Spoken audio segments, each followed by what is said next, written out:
Kalau otak sudah buntu, kognitif sudah nggak jalan, timbul emosi.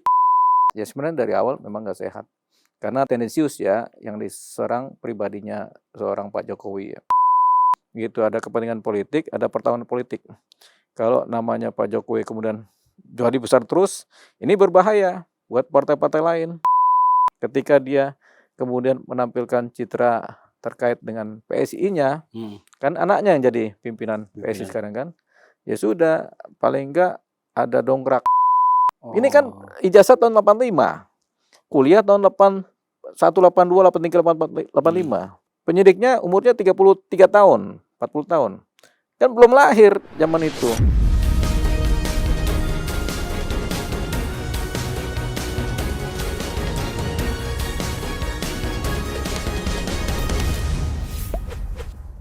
Selamat malam. Ketemu Bang Vincent.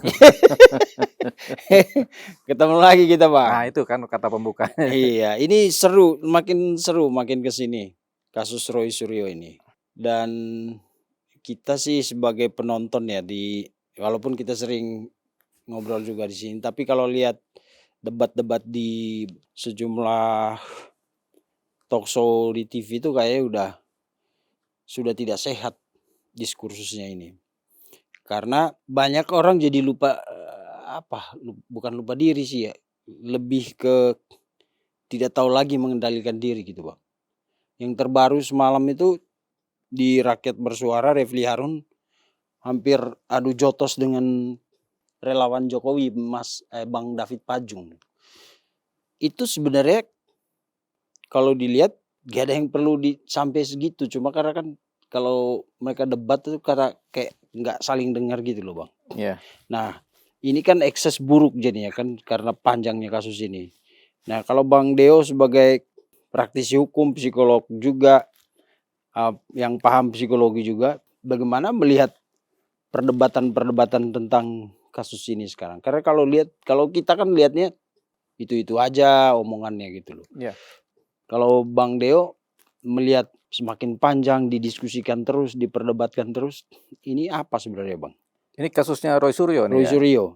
Dengan Pak Jokowi ya. Dengan Pak Jokowi. Pak Roy Suryo dengan Pak Jokowi. Oh, ya. Masalah ribut ijazah gitu kan, sama pencemaran nama baik. Udah nggak sehat ya? Menurut saya sih udah nggak sehat. Nggak sehat. Emang dari awal ini nggak sehat, begitu. Jadi sebenarnya ini kan apa sih tendensinya kan fokus kepada Pak Jokowinya. Karena Pak Jokowi itu presiden dulunya, kemudian mereka dapat kartu-kartu mengenai ijazah yang diduga bagi mereka palsu. Ini kan timnya Roy Suryo kan. Jadi mereka ramaikan lah.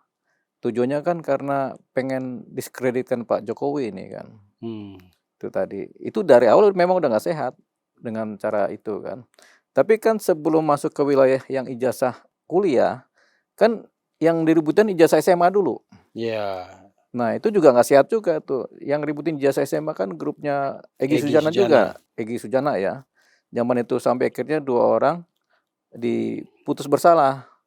Siapa itu? Bambang Nur, Sudik Nur sama Bambang Tri. Ya, coba kita bayangin 1 orang sampai ijazah SMA-nya tuh dituduh palsu. Begitu. Ternyata nggak terbukti palsu kan, asli ijazahnya kan. Kenapa mereka ributin ijazah SMA? Sementara orangnya kuliah. Ada buktinya Pak Jokowi itu kuliah di UGM. Begitu. Berarti kan dia udah melewati fase sekolah di SMA. Kan ini kan udah nggak sehat dari awal. Jadi memang dari awal udah nggak sehat. Kemarinnya tambah nggak sehat. Tapi ya itulah manusia kan manusia nggak sehat terus kan. Gitu fisiknya. Nah ini pemikirannya kan gitu sama perilakunya gitu. Jadi kalau sampai sekarang nggak sehat ya sebenarnya dari awal memang nggak sehat karena tendensius ya yang diserang pribadinya seorang Pak Jokowi ya. Kita melihatnya sekarang nggak ke sana, kita melihatnya hukumnya aja. Jadi hukumnya kan sekarang on the track gitu. Tentang ijazah Jokowi yang SMA sudah on the track, nggak mungkin lah ada orang kuliah tapi nggak pernah SMA kan nggak mungkin. Jadi itu udah clear. Bersalah, yang bersalah diputus bersalah. Sekarang ijazah kuliah nih. Ya, Padahal Pak Jokowi cuma S1 aja nih, kuliah S1. Tapi yang ngeributin tuh orang dari gelar Nah, S3, profesor, kemudian orang-orang yang rasanya pintar kan, termasuk di wilayahnya Pak Roy Suryo kan ada jenderal-jenderal juga, ada kemudian ada profesor trivial, juga, pakar hukum, tata pakar hukum negara, juga, ada doktor juga gitu. Meributkan ijazah S1. S1 gitu. Yang ijazah S1 ini Jokowi aja kan S1 aja dia kan. Rocky Gerung juga S1 aja itu. Nggak sampai doktor Rocky Gerung kan. Iya, S1 aja kan. Kita juga S1 iya sama gitu. Bang. Sama ya S1. Tapi kenapa sih diributin ya? Ya karena tendensius tadi, political tendensius ya. Memang secara politik ada dendam masa lalu, kemudian ada dendam nama besar juga.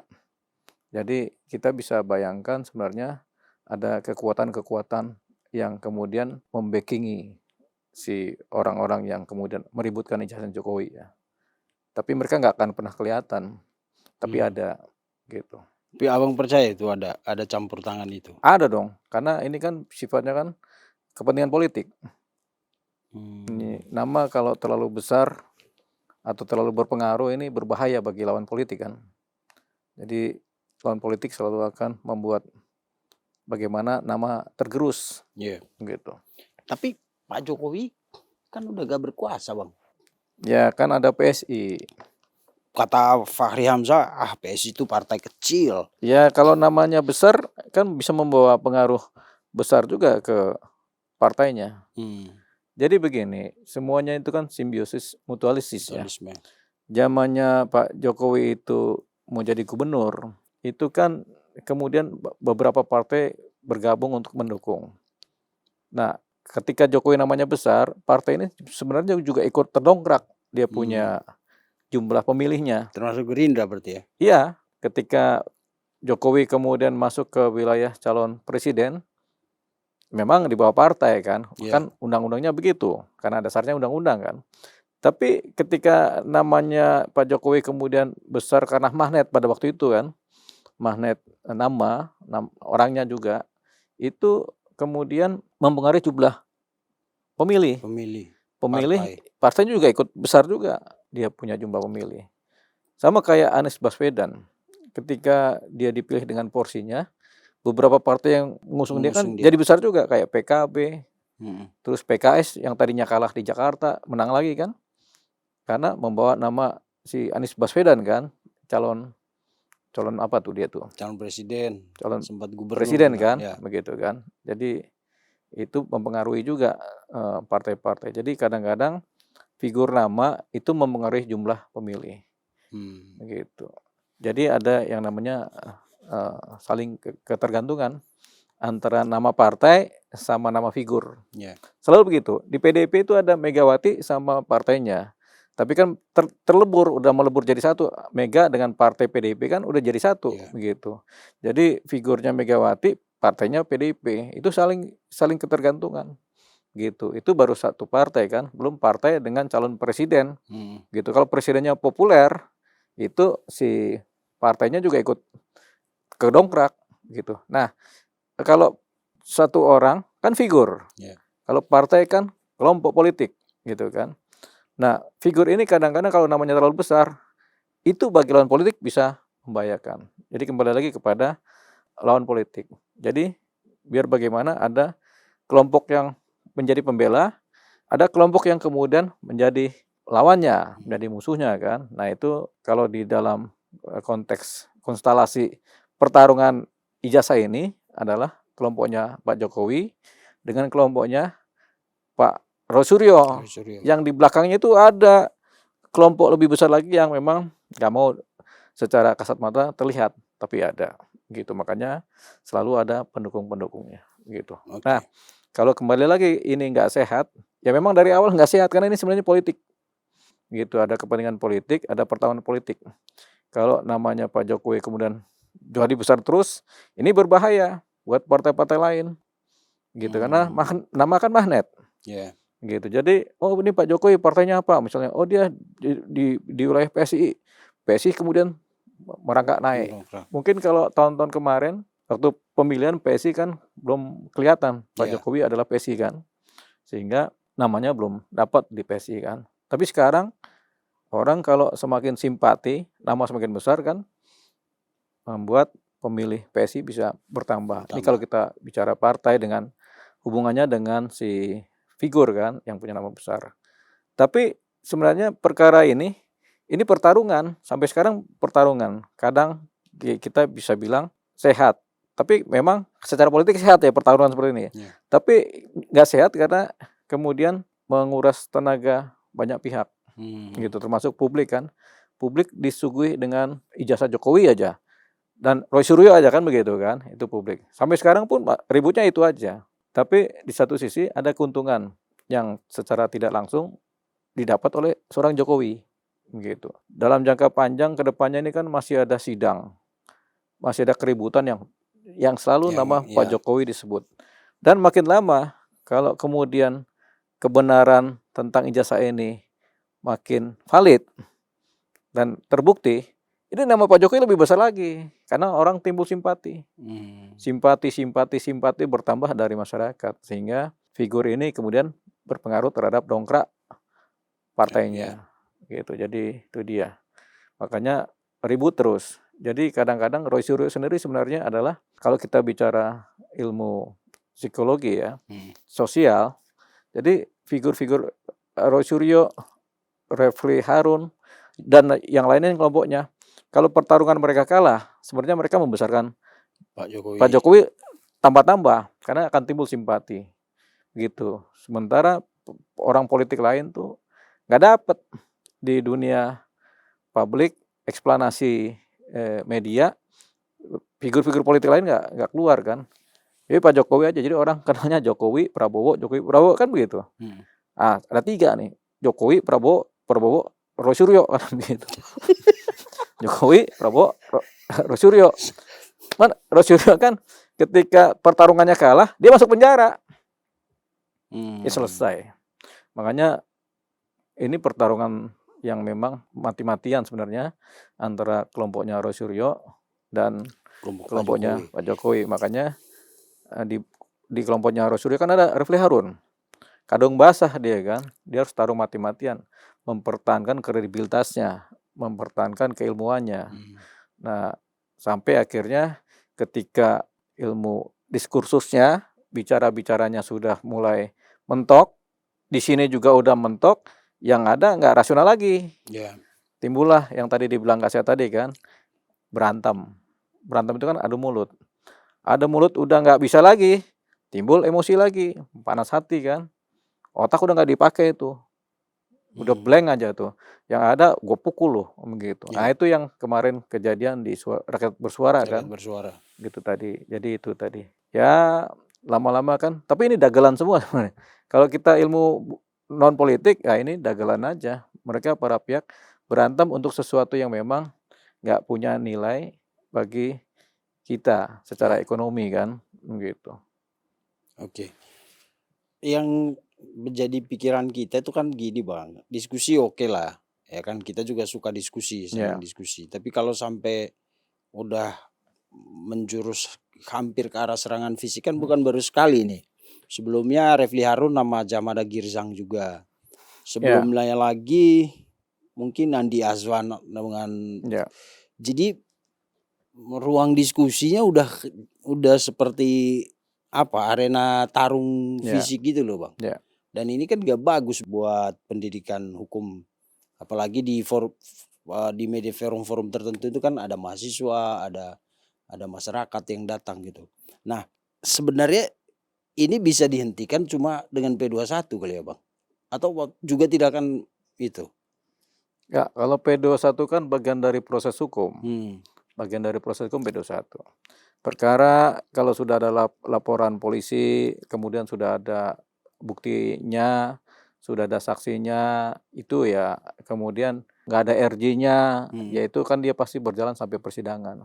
P21 cuma salah satu pintu aja untuk masuk ke persidangan kan, tapi kemudian pintu-pintu lainnya sudah terpenuhi, yaitu bukti-bukti sama saksi-saksi kan.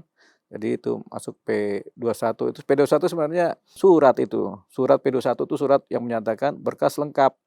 Gitu, sudah bisa untuk disidangkan, dan surat itu ditujukan kepada penyidik. Kami dari jaksa setelah kami menilai dokumen-dokumen yang ada, berkas yang ada, kami nyatakan berkas sudah lengkap dan bisa untuk dipersidangkan. Nanti diajukan permohonan sidang. Nanti pengadilan setelah dapat itu baru bikin penetapan hari sidang kan Iya. sama hakimnya kan. Sebelum masuk ke situ memang ada tahap 2 yaitu tahap penghadapan Penyerahan penyerahan berkas dan tersangka tersangka yang juga. menjadi terdakwa nanti dengan barang-barang buktinya kan gitu. Jadi itu tadi, jadi P21 itu cuma salah satu pintu aja. Gitu. Ini keributan-keributan ini karena memang adanya muatan politik. Makanya ada pembela Pak Jokowi kan. Iya. Ada pembelanya juga Roy Suryo kan. Sebenarnya dua-duanya punya muatan politik. Kita mau pakai ilmu apa aja, analisa apa aja, memang di belakangnya ada begitu. Makanya suka ada yang terkaitkan atau dikaitkan oleh pihak-pihak lain kan. Misalnya Pak Yusuf Kalla terkait pandangan dari pihak ini kan. Pak SBY terkait pandangan dari pihak ini. Puan, Megawati terkait karena pandangan dari pihak ini. Jadi ini yang sifatnya semacam tuduhan-tuduhan yang sebenarnya nggak berdasar atau belum punya dasar. Iya. Hanya pakai kira-kira mereka lah di belakang layar. Padahal belum tentu begitu. Itu dia. Di pihak sini juga ribut lawan ini kan, karena terjadi serangan dan pembelaan gitu. Sekarang Bang Roy Suryo CS ini merasa diserang nih gitu. Padahal mereka dulu nyerang duluan kan gitu. Sekarang mereka bertahan dari serangan hukum kan. Nah, tapi kan mereka berpandangan kemudian ini pihaknya Pak Jokowi ini kelihatannya intervensi terhadap penyidikan atau penyidikan tidak netral. Kan begitu pandangan-pandangan itu yang sifatnya tendensi, tapi belum tentu kebenarannya. Jadi sifatnya tuduhan-tuduhan begitu. Nah, di sini para pembela masing-masing pihak ya ketika dipertemukan ya pasti kalau otak sudah buntu, kognitif sudah nggak jalan, timbul emosi. Emosi itu akhirnya bawaannya namanya emosi kan, bawaannya mau berantem aja kan, udah nggak pakai, nggak rasional kan. Nah sebenarnya yang membuat ini semua jadi begini, ini faktor entertain di dunia televisi kita, di dunia YouTube kita, di medsos. Entertainnya apa? Karena pro dan kontra ini, kontroversi ini kan menjadi ujung tombaknya media, ujung tombaknya pemberitaan kan. Pemberitaan kan selalu pro dan kontra atau kontroversi. Kalau nggak kontroversi kan nggak menarik minat orang nonton melihat kan. Jadi ada sifatnya entertain di sini. Yang salah siapa? Apa kita mau nyalain pengelola program TV karena mereka membuat acara-acara seperti ini kan? Yang ini aja acaranya. Kadang sampai melupakan proses pembangunan yang ada di Indonesia. Padahal kalau kita mau kayak zaman Pak Harto itu kan, di zaman Pak Harto nggak ada program-program seperti ini. Langsung dibredel, begitu kan? Teriak-teriak nama tokoh tertentu ya. Iya, begitu. Jadi sebenarnya yang membuat ini tumbuh dan bertahan di dunia publisistik ya, itu karena entertain yang dibuat oleh media-media besar sendiri. Mereka bikin ini sebagai acara menarik orang menonton acaranya. Tapi ada yang diuntungkan. Ya Pak Jokowi sendiri yang diuntungkan. Karena? Ya kan dia menjadi korban. Dalam scan ini dia menjadi korban kan. Yaitu korban pencemaran nama baik. Kalau dia nama baiknya sampai sidang selesai tetap ada, makin tinggi namanya. Orang selalu ingat namanya kan, begitu. Orang lupa dengan nama Pak SBY. Lupa dengan Megawati. Orang taunya Jokowi aja. Ketika dia menang perkara ini nanti, timbul simpati. Oh ternyata mereka menghujat, ternyata mereka memfitnah. Kasihan nih orang difitnah, kasihan dihujat. Gitu. Ya namanya tambah kuat karena sebagai korban yang kemudian ditimbulkan simpatinya oleh masyarakat. Kan biasanya begitu. Pak Prabowo Subianto juga menang jadi presiden kan Karena kadang-kadang ada tambahan dari simpati yang muncul karena dia direndahkan Iya. oleh Lawan Ganjar, oleh Ganjar, Anies. Anies yang cuman ponton 11 itu kan. Iya. Begitu. Yang blunder-blunder seperti itu membuat orang kemudian simpati kepada mereka yang jadi korban, begitu. Sama kayak nanti jangka panjangnya Pak Jokowi. Ya beruntung sih Pak Jokowinya ya, kalau kita lihat dari perkara ini ya. Karena sidang ini kan sampai nanti 6 sampai 7 bulan ke depan. Habis Sidangnya. sidangnya nanti ketika sidang kan 6-7 bulan ke depan. Ketika ada banding tambah lagi setengah tahun. Ketika ada kasus tambah lagi. Kan namanya disebut terus sampai ketika masuk pemilihan 2028, 2029. 2029. Kan udah 2026. Ya, 2 tahun 27, lagi. 28, 29. Ya namanya tetap beredar. Ketika dia kemudian menampilkan citra terkait dengan PSI-nya, kan anaknya yang jadi pimpinan PSI sekarang kan. Ya sudah, paling enggak ada dongkrak kepada PSI sebagai partai baru kan. Gitu. Karena dasarnya simpati tadi. Nah, orang terpilih itu kebanyakan karena simpati, bukan karena kepintarannya. Ada orang dipilih karena dia pintar bicara, punya program, tapi yang paling besar karena simpati masyarakat. Emosinya ada, keterkaitan emosi kan karena simpati. Nah, gitu. Kan akhir-akhir ini hampir 3 bulan terakhir ini tensi diskusi itu tegang sekali Bang. Dan bahkan panas gitu sampai terjadi hal-hal seperti semalam. Kalau menurut Abang ini sebenarnya apa? Mereka ketakutan atau semakin yakin dengan Siapa itu? Roy Suryo dan timnya? Atau sebenarnya ini ekspresi ketakutan karena isunya kan udah mau P21. Iya, kalau P21 sih iya ya pasti ya. Tapi kalau mereka takut, ya memang siapa sih yang nggak takut di penjara? Abang yakin sekali nanti kita dimarahin lagi. Sama siapa? Sama netizen-netizen. Lah kan kita Yakin semua sekali nanya. jadi. Kita nanya kan siapa sih yang nggak takut di penjara? Ya artinya kan ada yang nggak takut. Preman-preman itu kan banyak yang nggak takut. Pokoknya ujungnya penjara nggak apa-apa kan gitu kan. Tapi kalau orang normal, penjara itu benar-benar mau takut, begitu. Membayangkannya juga takut itu. Makanya Pak Egy Sujana kan sempat sakit itu kan. Sakit saya udah nggak kuat lagi ini udah. Saya udahlah selesai dari ini kan. RJ kan begitu. Itu karena daripada nggak tidur berhari-hari membayangkan di penjara setahun, 2 tahun, 3 tahun. Atau kayak Rismon. Membayangkan dia di penjara aja ya udahlah. Gua kemudian ya gue nyerah aja deh. Faktanya aja gue bicara, gue nggak lagi ribut kan. Sekarang Rismon udah nggak keluar namanya juga kan. Dia udah tenang-tenang aja, udah santai gitu kan. Nah sekarang kan yang di depan mata yang udah pasti di penjara itu kan kayak Rasman Nasution. Udah putus inkrah kan. Makanya kemarin dia sempat marah-marah itu kan. Marah-marah kan mungkin karena ekspresi kesal atau panik atau ada bayang-bayang kan di situ. Gitu. Nah, ini sama juga kayak Roy Suryo. Dia CS kan. Itu juga ada bayang-bayang itu. Makanya mereka berusaha mempertahankan dalil-dalil defensifnya kan terhadap yang akan nanti di sidang tadi kan. Termasuk Refli Harun. Refli Harun kan pembela, kepalang basah ini. Karena ketika ternyata keadaan membalikan dia dalam posisi Roy Suryo CS bersalah, kan dampaknya juga ke Refli Harun juga. Jadi ada orang yang kemudian masuk penjara, tapi juga ada orang yang nggak masuk penjara, tapi dipermalukan. Gitu. Termasuk para pendukung-pendukungnya atau para pembela-pembelanya kan begitu kan. Kan ketika kalah dalam perkara ini ternyata ini adalah fitnah dan cemaran nama baik di sidang nanti, ya mereka juga ikut terbawa begitu. Makanya mereka benar-benar bertahan dalam proses pembelaan kan. Refli Harun lah. Beberapa pengacara juga udah nggak kelihatan tuh pembela Roy Suryo kan. Kita coba cek Petrus Salestinus yang biasanya mendampingi kan tidak.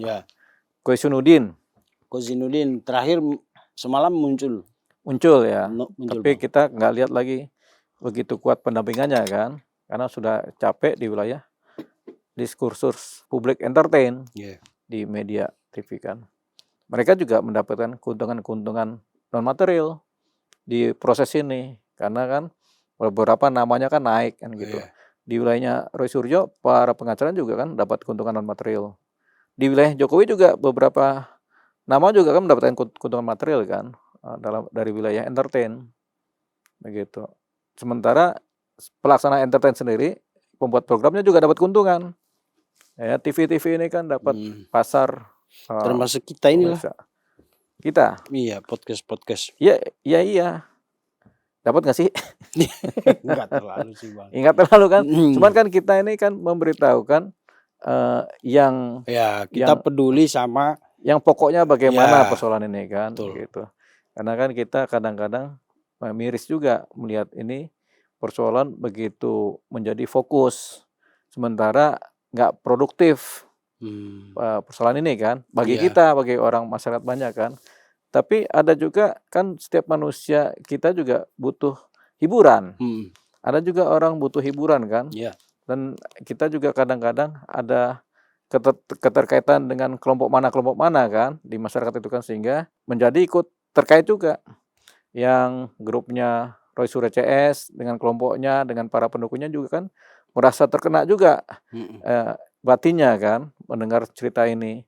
Yang grupnya Jokowi CS juga dan rombongannya juga begitu, merasa juga terkait juga dengan ini. Jadi timbullah yang namanya pro kontra. Walaupun secara sosial bisa dilihat proporsinya banyakan mana sebenarnya. Ini terkait juga dengan konstelasi pemilihan kemarin. Pada umumnya pemilih Prabowo Gibran adalah pendukung cerita tentang Jokowi. Pada umumnya pemilih yang non Prabowo Gibran itu cenderung berada di kelompoknya Roy Suryo. Simpangannya nggak jauh beda dengan pemilihan kan. Jadi proporsi pembelanya adalah 60-70%, proporsi yang berada di wilayah Roy Suryo 30-an persen lah ya, sampai 20% kan, begitu, yang memang terkait dengan pemilihan. Dari kasus ini benar-benar terkait dengan pemilihan.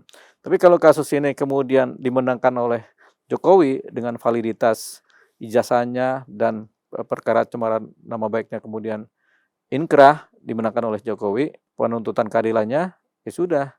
Ini yang sebagian ini mungkin ada yang kemudian sadar, gitu. Bang, abang kan ikut ya.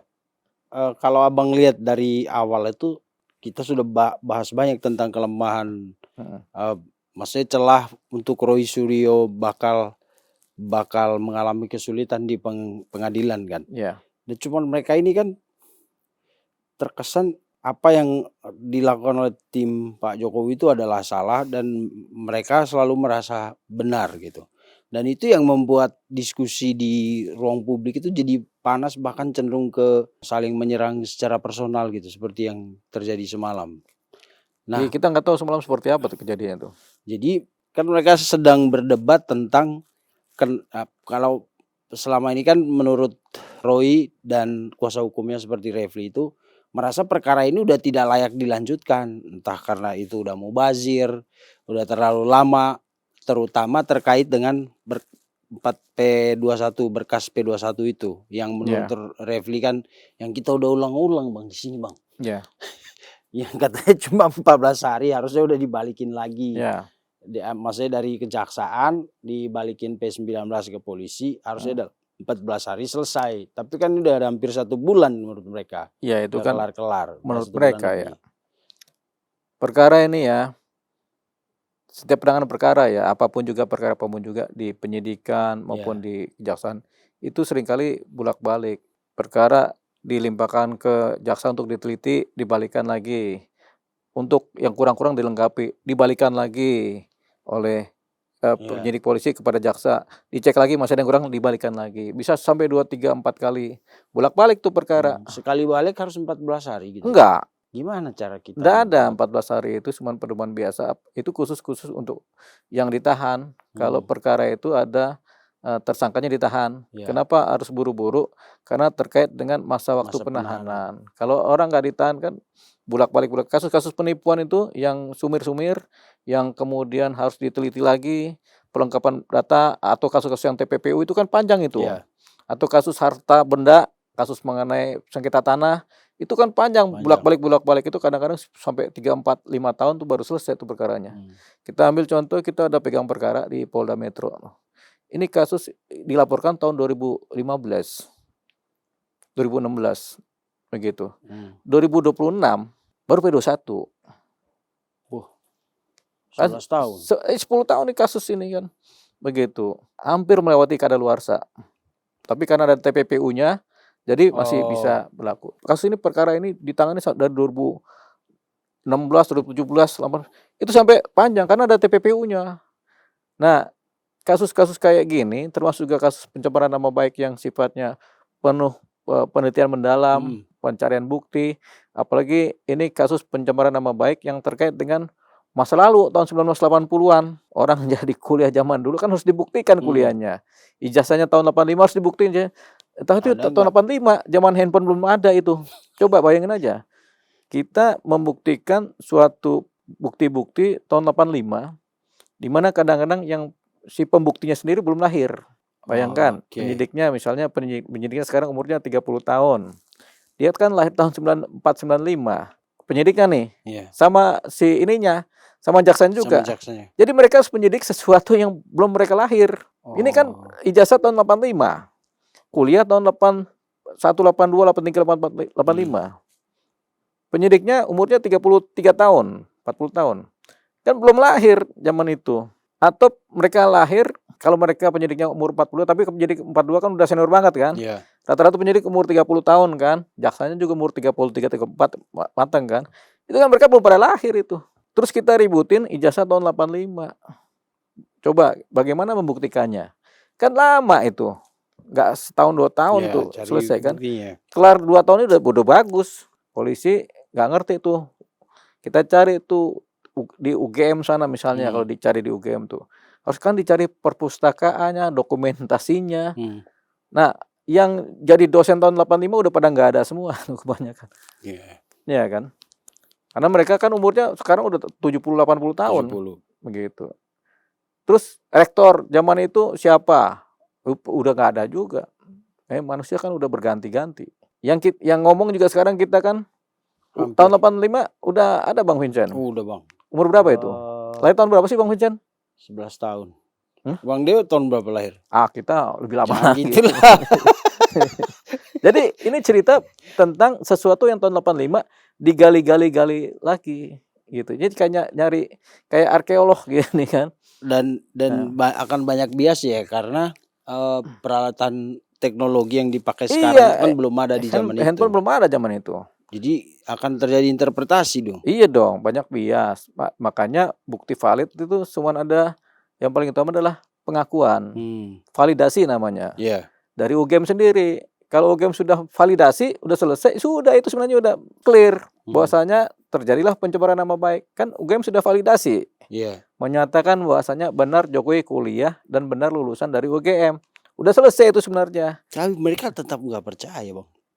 Ya tanda tangan lah. Iya, mereka nggak percaya. Sekarang kalau kita tanya ijazah mereka tahun-tahun muda itu bagaimana coba? Kan kalau kita tetap nggak percaya juga nggak apa-apa juga kan. Begitu. Jadi mereka boleh nggak percaya, tapi validasinya kan bukan di mereka. Betul. Emang seorang Roy Suryo bisa memvalidasi ijazah kita asli atau palsu? Kan nggak bisa. Termasuk ijazah Jokowi kan nggak bisa juga. Iya. Gitu. Jadi validasi itu datang dari lembaganya yang mengeluarkan ijazah itu. Yang mengeluarkan ijazah itu. Tapi gini Bang, kan hampir semua argumentasi mereka untuk menolak kasus ini sampai ke pengadilan kan kita udah pernah bahas di sini. Misalnya teori bundling. Iya, ini kan teori bundling waktu itu kan. Iya. Yang katanya karena 3 udah RJ, harusnya ini kan satu berkas nih, harusnya RJ semua. Bang Deo udah jelaskan, penonton kita paham banget itu. Terus kemarin kita bahas tentang sprindik. Yang menurut mereka ada 2 sprindik. Sprindik mana yang mau dipakai? Nah, itu juga udah dijelaskan. Terus soal perkara ini sudah mubazir atau udah kadaluarsa. Udah kadaluarsa bukan? Enggak, belum kadaluarsa, enggak ada. Enggak ada. Enggak ada kadaluarsa. Terus mereka disuruh ayo ambil langkah hukum pra peradilan kalau dianggap penyidik Polda Metro Jaya tidak melakukan proses hukum sesuai dengan ketentuan undang-undang. Tidak juga dilakukan, malah mau ke DPR. Ya. Mau ke Komnas HAM. Ya.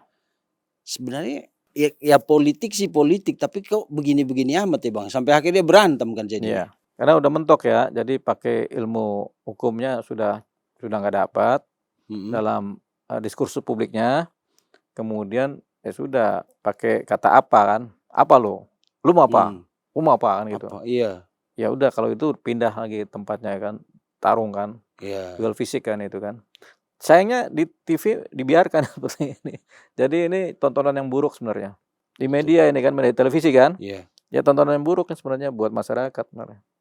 Jadi harusnya KPI ini yang udah mulai, iya. Komisi Penyiaran Indonesia kan. Nah, waktu itu sempat dipanggil ya Bang Aiman itu ya, Ya, gara-gara kasus apa ya, waktu itu? Pernyataan sempat dipanggil ke KPI itu. ya. Ya mungkin ini salah satu contoh yang buruk lagi. Dulu kan ada Pak Munarman itu kan, Ya, oh yang yang nyiramin lempar, si ya itu kan tontonan buruk secara etik kan, begitu. Jadi mungkin dia kena blacklist kali sampai sekarang gitu kan. Ya karena Munarman. begitu. Iya, karena kan semua TV akhirnya jadi gini, KPI secara diam-diam seringkali membuat surat teguran dan surat pemberitahuan Hmm, bahwasanya akhirnya satu figur ini tidak bisa ditampilkan karena faktor perilaku, attitude tadi kan, ya, sikap tindak yang kemudian bertentangan dengan norma-norma yang dianut oleh KPI kan, di Komisi Penyiaran ini kan, mana batas-batas yang boleh tampil, mana yang tidak. Jadi KPI juga bisa berwenang untuk menilai nih, program ini apakah bisa tayang ataukah sudah kena skorsing atau malah sudah tidak boleh tayang, begitu, gitu. Kan ya, dulu ada program infotainment kan, ya, yang kemudian tidak boleh tayang di stop lagi, tuh hampir setahun. di-stop, begitu, karena faktor mengekspos masalah pesantren kan begitu. Kan begitu kan? Ya, Itu kan KPI. Nah, mungkin ini juga begitu, teguran-teguran ini, karena banyak tontonan yang kemudian menampilkan perilaku yang kemudian tidak boleh ditampilkan di depan masyarakat. hmm, Tapi perilaku ini pasti ada di dunia sosial kita kan. Orang berantem, antar kelompok, antar geng, antar suka sama yang nggak suka, kan begitu ada. Tapi itu kan nggak boleh tampilkan secara publish hmm. di media. Yang lucunya gini loh Bang, akhirnya bukan kita mau ngebela siapa-siapa ya, jangan nanti dikira kita kita benar-benar mau melihat persoalan ini secara jernih. Kan jadinya seolah-olah apa yang disampaikan oleh Roy, diyakini oleh mereka itu harus dijalanin gitu. Karena gini, kalau dari awal mereka tidak yakin bahwa nanti akan tidak mau ke pengadilan, kenapa waktu itu sodorin bawa saksi ahli, ya kan? Mhm, Ada Pak Ugo Roseno, ada Din Samsudin kalau tidak salah, ada Muhammad Sobari, ya kan saksi ahli dari mereka. Bahkan Rocky Gerung sempat datang, iya. entah dia Mau jadi apa saksi, tidak, mhm, iya kan? Maksudnya mereka juga udah ngikutin proses itu kan. iya, Nah, ketika dijalanin sekarang mereka ah nggak jadi ya. Kayak kayak gitu loh. iya, Kayak orang kita janjian nih. Ayo udah tanggal berapa? Heeh. Lu gua bawa 10 orang, udah dibawa orang-orangnya lagi mau proses. Ah nggak jadi deh. Takut kalah atau kan jadi aneh, Bang. Sebenarnya kalau di TV juga lihat dominasinya mereka itu. Bukannya kita mau menilai siapapun ya. Saling memotong pembicaraan itu oke lah. Tapi iya, kalau ketika ada yang datang sebagai narasumber tapi kelihatan seperti juri, "Oh ini nggak bagus, ini nggak layak, ini nggak ada ininya," segala macam.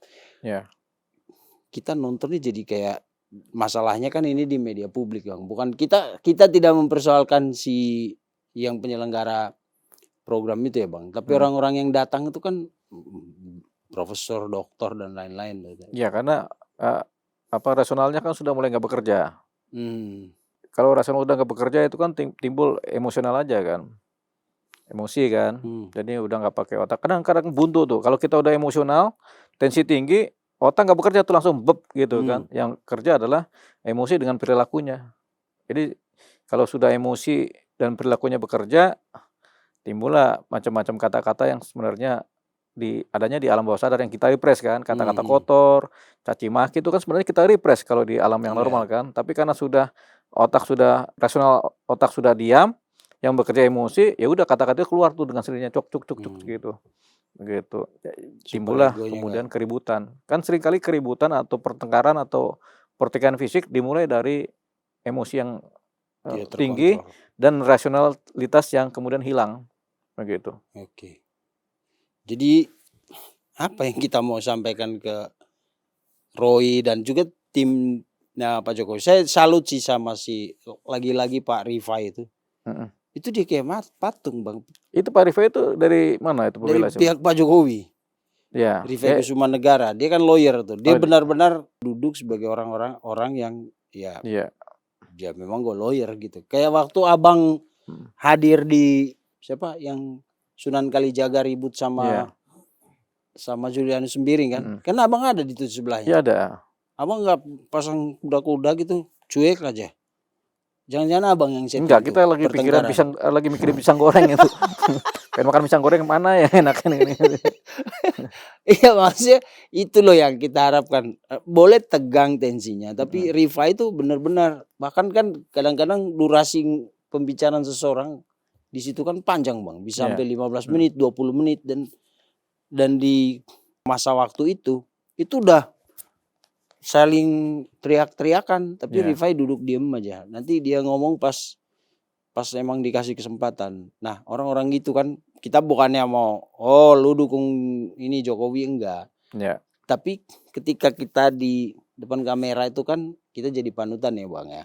Maksudnya ada mau ditonton orang, jadi orang tuh mengambil iya. sesuatu gitu. Makanya ada orang yang bisa menjaga rasionalitasnya tetap panjang, ada orang yang nggak bisa menjaga, akhirnya hilang rasionya kan, Hmm, akal sehatnya hilang, yang timbul adalah emosi, begitu. iya. Jadi ini kemampuan juga mengelola akal sehat dan mengelola emosi. Hmm, Jadi ada orang-orang tertentu yang sebenarnya EQ-nya tinggi, emotional iya, question. emotional quotient-nya tinggi, Ya. ukurannya sehingga mereka bisa mengkontrol emosi. Ketika seseorang bisa mengkontrol emosi tentunya mereka kemudian menampilkan, rasionalitasnya, Hmm. IQ-nya begitu. Jadi kemampuan kontrol emosinya aja. Iya, dan di media sosial itu orang kan menilai pakai standar ganda jadinya. Iya, Kalau dari pihak pendukung si A, walaupun dia emosi, dia menghujat-hujat, itu malah dipuji-puji. iya kan, persepsi kan, Iya. persepsi sosial kan, Hmm. gitu. Karena satu kelompok ya, "Bagus lu, bagus, serang Hmm. terus," kan begitu, Iya. begitu. Jadi kayak pertandingan tinju aja, yang pro si ini akan mendukung, hajar terus, yang pro si ini hajar terus, begitu. Iya. Sama aja, Jadi begitu. orang udah kehilangan apa penilaian pribadi gitu ya. Iya, empati, simpati hilang kan. Yang Hmm. ada kan, kebersamaan kelompok kan, gitu. Sama juga dalam kasus pertandingan tinju maupun dalam kasus ini, pertentangan antar, kelompok dalam diskursus ini kan ya, Hmm. ijazah Jokowi ini kan, itu ada kelompoknya Pak Jokowi, ada kelompoknya Roy Suryo kan. Dan mereka sudah nggak pakai rasio lagi nanti kalau membela. Ada yang masih pakai rasio, tapi yang kemarin tampil kan udah buntu rasionalitasnya kan. Iya, Jadi timbullah perdebatan-perdebatan sebenarnya jadi kelas rendah, kelas bawah, betul. gitu. Nggak berkelas lihat ya. Iya, mungkin nggak berkelas kan, gitu. Nanti kalau saya undang siapa debat sama Abang, Iya.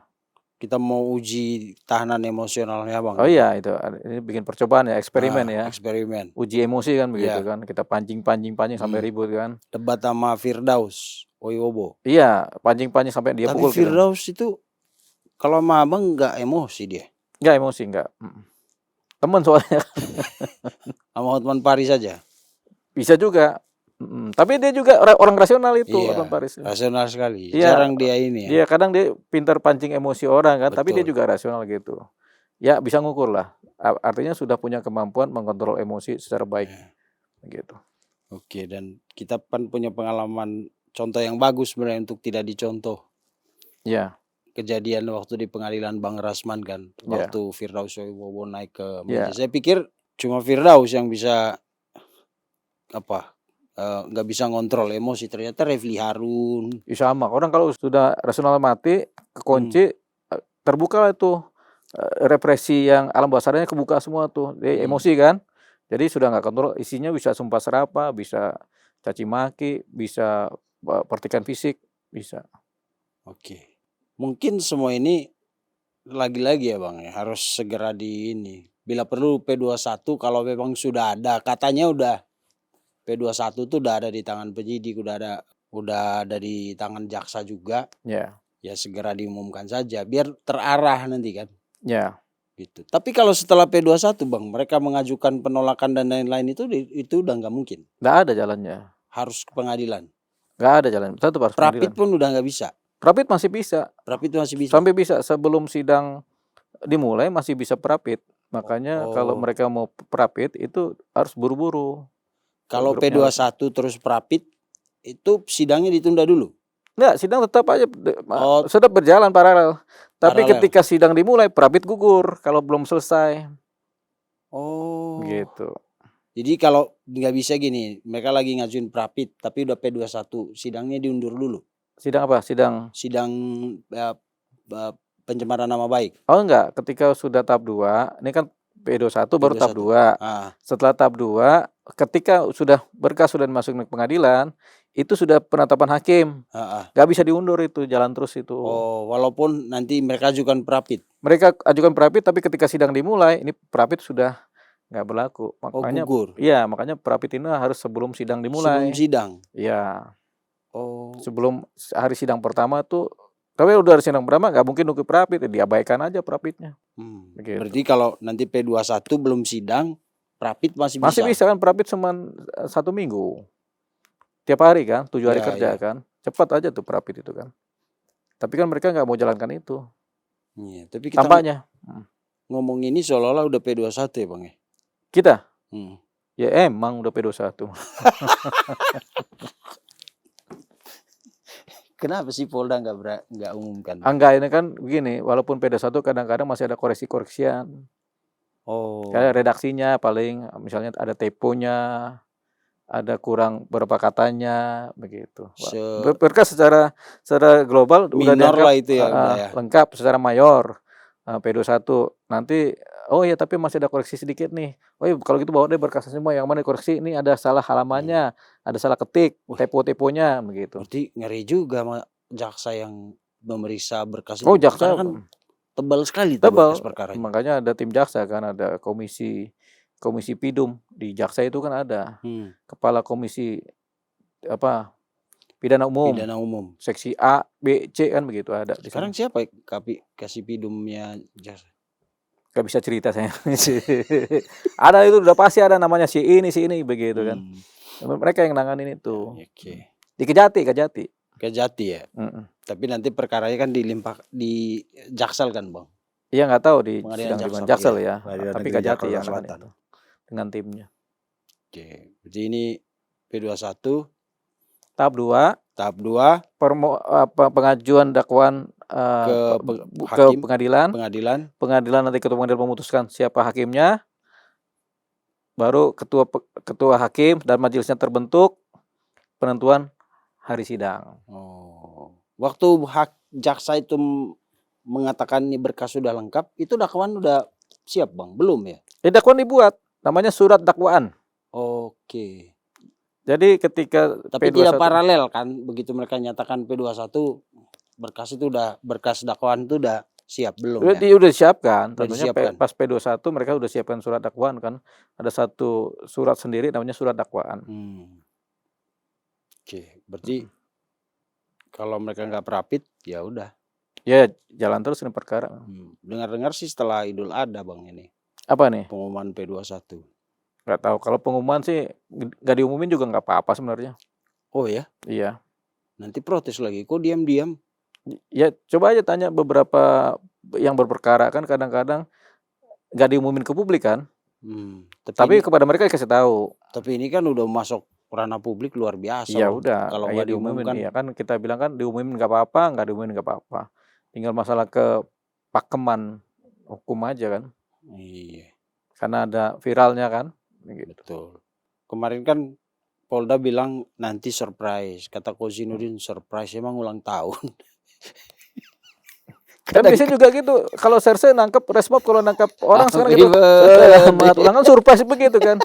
Mungkin lagi tidur dibangunin kan begitu kan. Itu ternyata pistol.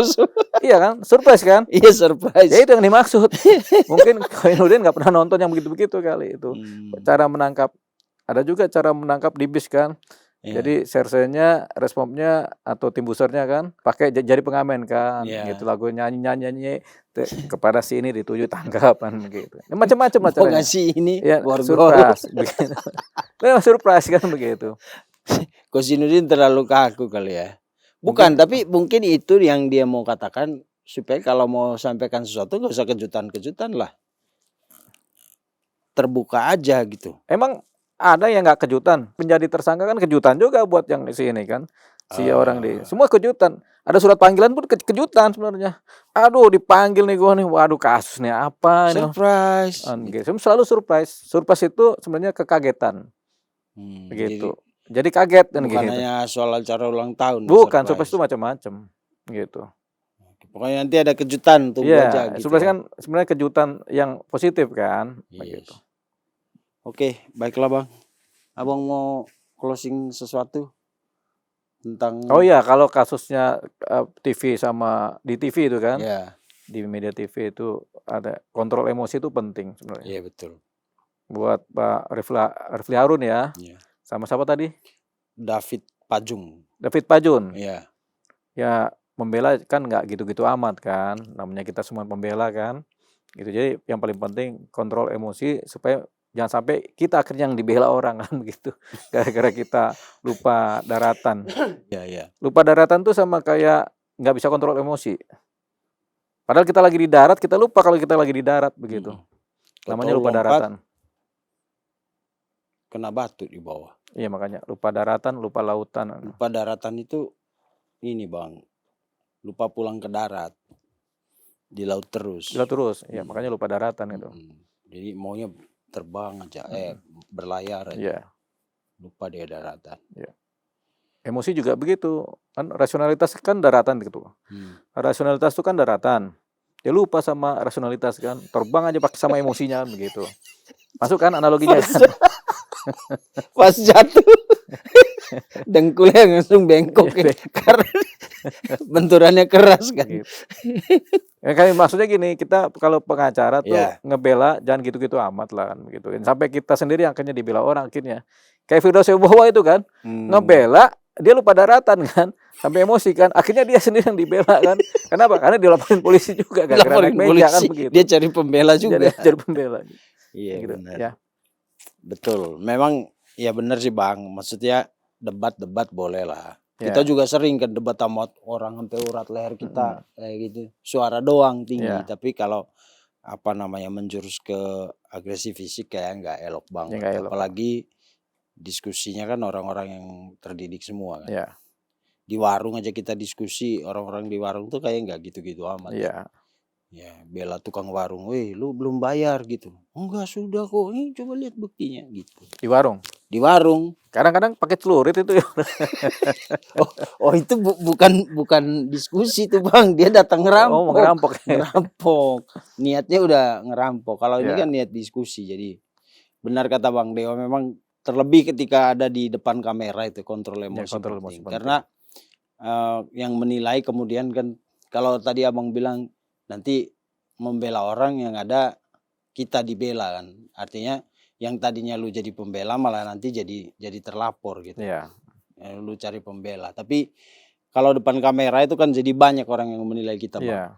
Apalagi kalau di media besar kan, media besar kayak kita ini kan banyak yang nonton. Banyak nonton. Iya, kalau kita tidak bisa mengendalikan emosi, tidak menunjukkan kualitas rasional itu bahaya sekali. Sayang dengan gelar, dengan nama besar, dengan reputasi yang sudah dibentuk gitu. Gitu ya Bang? Iya betul. Makanya kayak kita aja kalau sudah terlalu tegang ya ngelawak-lawak aja lah. Iya. Soalnya kita lagi kontrol emosi sekarang ini kan. Iya. Soalnya lagi depan kamera kan. Kita kontrol aja emosi kita. Oke Bang, gitu aja ya pemirsa. Nanti kita tunggu kelanjutan perkara ini. Mudah katanya sih kejutan dari Polda itu setelah Idul Adha. Kita lihat apakah itu yang terjadi. Tapi semua orang yang pernah kita ajak ngobrol tuh memang yakin bahwa perkara ini udah P21. Iya, sudah. Kalau sudah lengkap ya P21 lah. Oke. Gitu. Jadi kita tunggu pemirsa kelanjutan perkara ini. semua orang pasti tidak berharap berhenti di tengah jalan karena ini panas banget dan semua orang penasaran siapa sih yang benar secara hukum ya. Kalau persepsi, interpretasi itu semua orang merasa benar dengan interpretasinya sendiri. Tapi kan yang menentukan kebenaran itu nanti pengadilan gitu. Kalau enggak ya debat terus sampai kiamat juga nggak kelar-kelar. Karena semua orang berdiri dengan persepsinya masing-masing. Oke, Bang, terima kasih. Terima kasih, Bang. Kita lanjut obrolan Kedua. yang lain dulu ya. Pasti kita pengen ekspresi. mengedepankan estetika untuk disampaikan. Jelas tadi mendengarkan.